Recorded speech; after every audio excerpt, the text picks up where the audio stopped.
আসসালামু আলাইকুম। প্রিয় শিক্ষকবৃন্দ, সরকারি প্রাথমিক বিদ্যালয়ের শিক্ষক বদলি নীতিমালা ২০২৬ কি পরিবর্তন এসেছে, কিভাবে পরিবর্তন হয়েছে, কি বিষয় আপনাকে জানা দরকার, বদলি হওয়ার জন্য আপনাকে এই ভিডিওর মাধ্যমে সকল কিছু সুন্দরভাবে আলোচনা করা হয়েছে। আপনি এই ভিডিওটা শেষ পর্যন্ত দেখলে আপনার ২০২৬ সালে সরকারি প্রাথমিক বিদ্যালয়ে বদলির বিষয়টি সম্পূর্ণ সহজ এবং সাবলীল হয়ে যাবে। আপনি খুব সহজে বদলির আবেদন করতে পারবেন। সমন্বিত অনলাইন বদলি নির্দেশিকা ২০২৬ সরকারি প্রাথমিক বিদ্যালয়ে শিক্ষক বদলির নীতিমালা।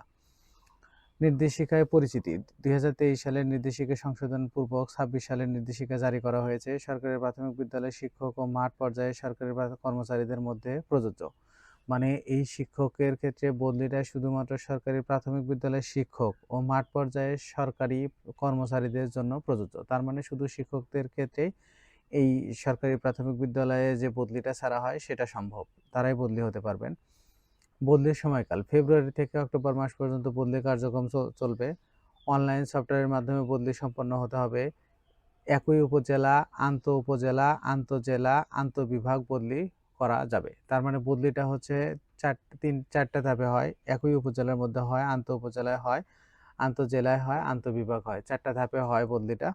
এখন বদলির কর্তৃপক্ষ, কোন বদলিটা কারা দিয়ে থাকে সেটা আমরা জানবো। জেলা প্রাথমিক শিক্ষা অফিসার, আন্তঃ-উপজেলা ও আন্তঃ-উপজেলা, অন্তঃ-উপজেলা ও আন্তঃ-উপজেলা বদলিটা জেলা প্রাথমিক শিক্ষা অফিসার দিয়ে থাকেন। বিভাগীয় উপপরিচালক আন্তঃ-জেলা বদলিটা দিয়ে থাকেন। মহাপরিচালক আন্তঃ-বিভাগ ও বিশেষ বদলি দিয়ে থাকেন। তার মানে আমরা যারা বদলির আবেদন করি একই উপজেলা থেকে অন্তঃ-উপজেলার মধ্যে, তাদের ক্ষেত্রে ডিপিও স্যারই আমাদেরকে বদলির সুপারিশ করে থাকেন। এরপরে সিটি কর্পোরেশনের বদলি। সিটি কর্পোরেশনের আওতাধীন আন্তঃ-থানা বদলি অনুমোদিত। ঢাকা ও চট্টগ্রাম ব্যতীত সিটি কর্পোরেশনের একক ইউনিট হিসেবে গণ্য হবে। এটা আমরা জানি। বদলির সাধারণ শর্তাবলী আমরা জানবো। ন্যূনতম ২ বছরের চাকরি পূর্ণ হতে হবে। বদলির পর পুনরায় বদলির জন্য ৩ বছর অপেক্ষা করতে হবে। শূন্যপদ থাকা আবশ্যক। অবশ্যই বদলির আবেদনের জন্য যেখানে আবেদন করবেন সেখানে শূন্যপদ থাকতে হবে। এরপরে শিক্ষক ও শিক্ষার্থীর অনুপাত 1:40 অর্থাৎ 1:40 অনুপাতে বজায় রাখতে হবে। একজন শিক্ষকের জন্য ৪০ জন ছাত্রছাত্রী বজায় রাখতে হবে। ৫ জনের কম শিক্ষক থাকলে সাধারণ বদলি করা যাবে না। ৫ জনের কম শিক্ষক থাকলে। তার মানে প্রতিস্থাপন ছাড়া বদলি কার্যকর হবে না। তার মানে আপনার বিদ্যালয়ে যদি ৫ জন শিক্ষকের কম থাকে সেক্ষেত্রে আপনার বদলি হওয়ার জন্য আম মিনিমাম ৫ জন শিক্ষক থাকতে হবে। আর ৫ জনের যদি কম থাকে সেক্ষেত্রেও আপনি বদলি হতে পারবেন। তবে প্রতিস্থাপন সাপেক্ষে হতে হবে। এরপরে আমরা দেখব অগ্রাধিকার ভিত্তিক। স্বামীর মৃত্যু, বিবাহ বিচ্ছেদ ও প্রতিবন্ধকতা এটাকে অগ্রাধিকার দেওয়া হবে। কর্মকাল, লিঙ্গ, স্থায়ী ঠিকানা এই তিনটাকেও প্রায়োরিটি দেওয়া হবে। দূরত্ব বিবেচনার অগ্রাধিকার থাকবে। এগুলোর জন্য আপনাকে স্বামী মৃত্যু, বিবাহ বিচ্ছেদ ও প্রতিবন্ধকতার জন্য একটা স্কোর থাকবে। কর্মকাল ও লিঙ্গ, স্থায়ী ঠিকানা এটার জন্য একটা স্কোর থাকবে। দূরত্ব বিবেচনা অগ্রাধিকার নির্বাচন করতে হবে।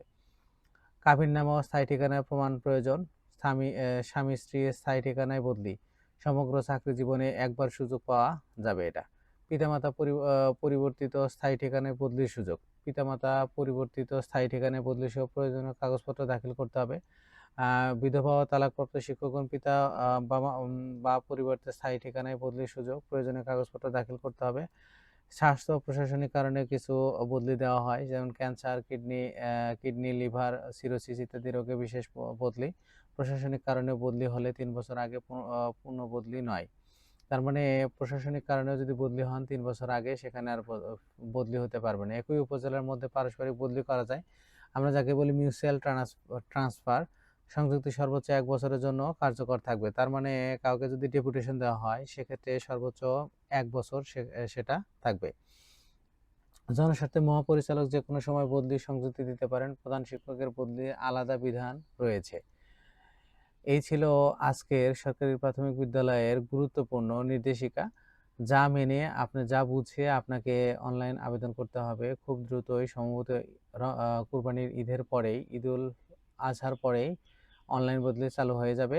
তখন আপনারা এই অনলাইন বদলির মাধ্যমে আপনার নতুন কর্মস্থলে যোগদান করতে পারবেন। আপনার পছন্দের কর্মস্থলে যোগদান করার জন্য এই অনলাইন পদ্ধতি অনুসরণ করে আপনাকে এগোতে হবে। সবাইকে ধন্যবাদ। ভালো লাগলে অবশ্যই চ্যানেলটিকে সাবস্ক্রাইব করে দিবেন এবং সরকারি প্রাথমিক বিদ্যালয়ে যত আপডেট আছে সবগুলো এই চ্যানেলে পাবেন।